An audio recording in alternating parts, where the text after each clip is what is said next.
Today is the last day of 2025, so for the preparation, let's solve this interesting problem that has all of the digits of the new year. We have 2 plus 0 times 2 plus 6. Log in with your answer and let's start solving. How do I usually go about solving these kind of problems? I firstly find all of the additions.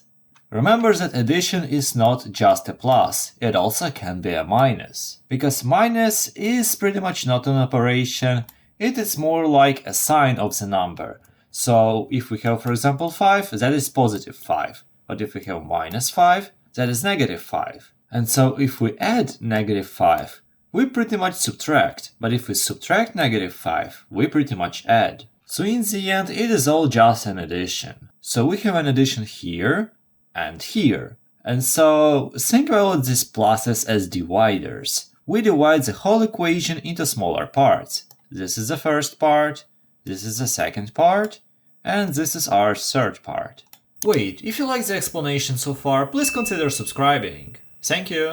Now we have 3 parts, and all we need to do is just to calculate the value for each of the parts individually, and we will not mess up ever. Now we get 2.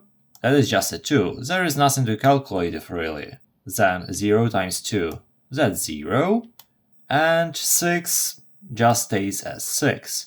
Now we get 2, 0, 6. We calculated each of the terms, and now all we need to do is just to add them. We separated everything with a plus, so we connect everything with a plus. So we just get 2 plus 0 plus 6, this will be 8. And 8 is a final solution to this problem. I hope the simplicity of this problem will symbolize how easy will the next year go. I wish you all the best, be healthy and wealthy, and see you in the next year. Have a nice celebration.